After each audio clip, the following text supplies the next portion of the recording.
Thank you. This is for all you ladies out there who like a bargain. This is called Buy One, Get One Free, girls.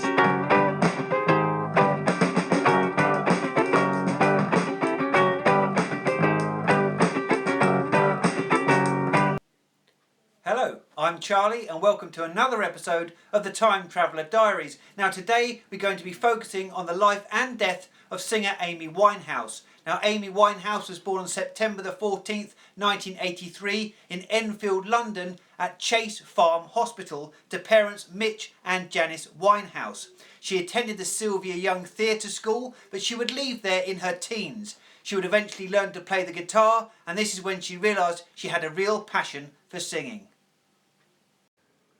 Now, as a consequence of her undeniable talent, Amy Winehouse would inevitably sign a record deal, releasing albums such as Frank and Back to Black. These would feature songs such as You Know I'm No Good and Back to Black. They would make her an international star and would sell millions of copies. It was at this time that Amy Winehouse really was at the height of her creative powers.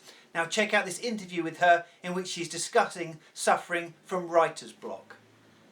The first thing I wanted to ask was if you could tell me a little bit, I'm sure you've told it lots of times before, but just one more time, about the kind of sort of where you were between Frank and this album and kind of the sort of struggle you went through with kind of writer's block. Well, I had about two songs when I finished Frank. I had two songs, not left over, but I did straight away with Salam, and those were Just Friends and Addicted.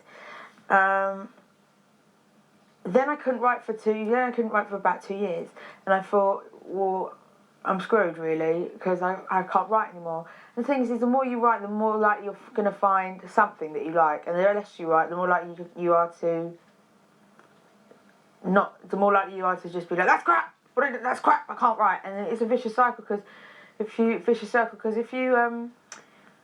think you can't write, then you don't write, and you need to be quite prolific in order to get the good. Sometimes you need to just get the shit out of the way before the good stuff. I can't swear, can I?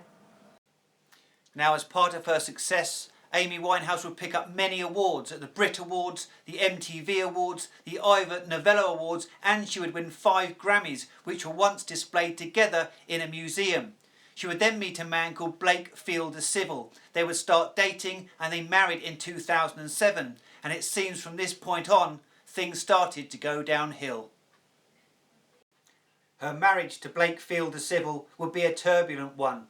And many people felt that Blake was a negative influence on Amy, introducing her to the world of drug abuse. Amy's physical and mental state also appeared to be deteriorating, with her having gone from this to this. Now, Amy's behaviour would sadly worsen, which would result in her physically attacking not only photographers, but fans as well. It was this time that people became really concerned about Amy Winehouse. Now, Amy Winehouse would divorce Blake Fielder Civil in 2009, but her gaunt appearance didn't just seem to be from alcohol and drugs. According to her brother Alex, Amy suffered from the physical eating disorder bulimia, and it's also been known that she would go for weeks with barely eating, surviving only on Haribo sweets. This would all happen, and then we would have the disastrous performance in Belgrade.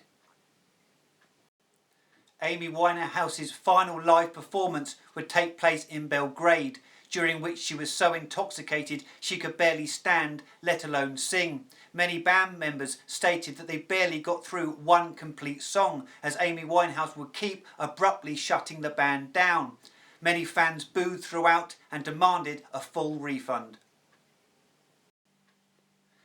Now, following her appalling performance in Belgrade, Amy Winehouse returned to her home in Camden, London, and in July 2011, her bodyguard stated that Amy was in her bedroom, laying on her bed, drinking vodka and watching YouTube videos. However, when he checked on her again at a later date, he found her unresponsive and the emergency services were called. When they arrived, Amy was pronounced dead at the scene. She was 27. Now, Amy Winehouse's funeral took place on the 26th of July 2011 at Edgwarebury Cemetery in London. Those in attendance included music producer Mark Ronson and Kelly Osbourne. Many music stars paid tribute to Amy Winehouse, including U2 and Lady Gaga. Rock band Green Day even wrote a song in memory of Amy, simply called Amy. Amy Winehouse's death was attributed to chronic alcohol poisoning. However, positional asphyxia would also be a contributing factor. Amy was laying face down on her stomach and she had breast implants which would have pressed down onto her lungs, further compromising her breathing.